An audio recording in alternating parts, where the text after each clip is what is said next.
तो आइए साथियों, भगवान श्री राम की जन्म कथा। भगवान श्री राम के जन्म की पौराणिक कथा पढ़ने और सुनने से मिलता है कई गुना पूर्ण फल। तो साथियों, भगवान श्री राम के जन्म की पवित्र कथा हम सभी जानते हैं। आइए इस कथा को फिर सुने और पूर्ण फल प्राप्त करें। महाराज दशरथ ने पुत्र प्राप्ति हेतु यज्ञ आरंभ करने की ठानी। महाराज की आज्ञानुसार श्यामकरण घोड़ा चतुरंगिनी सेना के साथ छुड़वा दिया गया। महाराज दशरथ ने समस्त मनस्वी, तपस्वी, विद्वान, ऋषि मुनियों तथा वेद विज्ञ प्रकांड पंडितों को यज्ञ संपन्न कराने के लिए बुलावा भेज दिया। निश्चित समय आने पर समस्त अभ्यागतों के साथ महाराज दशरथ अपने गुरु वशिष्ठ जी तथा अपने परम मित्र अंगदेश के अधिपति लोकपाद के जामाता रिंग ऋषि को लेकर यज्ञ मंडप में पधारे। इस प्रकार महान यज्ञ का विधिवत शुभारंभ किया गया। संपूर्ण वातावरण वेदों की ऋचाओं के उच्च स्वर में पाठ से गूंजने तथा संविदा की सुगंध से महकने लगा। समस्त पंडितों, ब्राह्मणों, ऋषियों आदि को यथोचित धन धान्य गौ आदि भेंट के सादर विदा करने के साथ यज्ञ की समाप्ति हुई। तो साथियों, राजा दशरथ ने यज्ञ के प्रसाद यानी खीर को अपने महल में ले जाकर अपनी तीनों रानियों को दे दिया। प्रसाद ग्रहण करने के परिणाम स्वरूप तीनों रानियों ने गर्भ धारण किया। जब चैत्र मास के शुक्ल पक्ष की नौमी तिथि को पूर्णवसु नक्षत्र में सूर्य, मंगल, शनि, बृहस्पति तथा शुक्र अपने अपने उच्च स्थानों में विराजमान थे।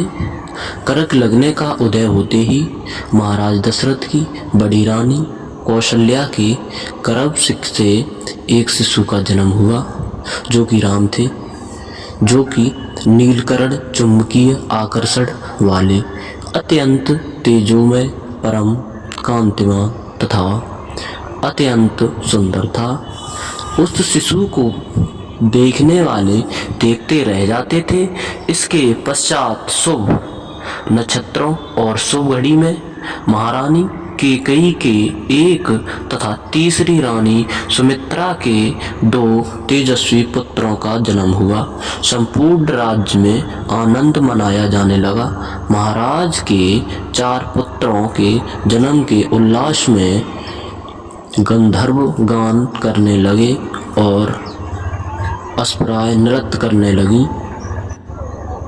देवता अपने विमानों में बैठकर पूर्ण वर्षा करने लगे।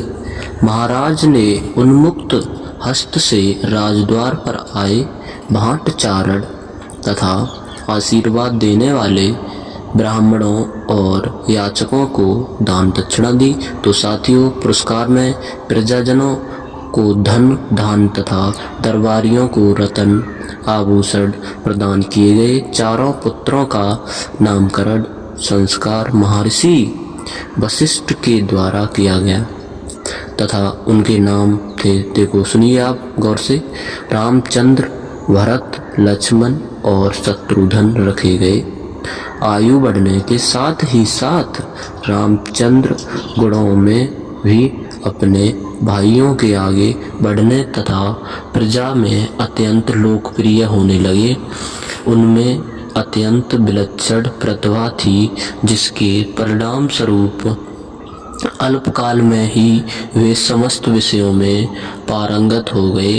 उन्हें सभी प्रकार के अस्त्र शस्त्रों को चलाने तथा हाथी घोड़े एवं सभी प्रकार के सवारी में उन्हें साधारण निपुणता प्राप्त हो गई। वे निरंतर माता पिता और गुरुजनों की सेवा में लगे रहते थे। साथियों, आप इससे क्या सीख रहे हैं बताइए। उनका अनुसरण शेष 3 भाइयों भी करते थे। गुरुजनों के प्रति जितनी श्रद्धा भक्ति इन चारों भाइयों में थी, उतना ही उनमें परस्पर प्रेम और सौहार्द भी था। महाराज दशरथ का हृदय अपने चारों पुत्रों को देखकर गर्व और आनंद से भर उठता था। तो प्यारे साथियों, आपने इस कहानी से क्या सीखा, अपनी राय कमेंट बॉक्स में जरूर दें।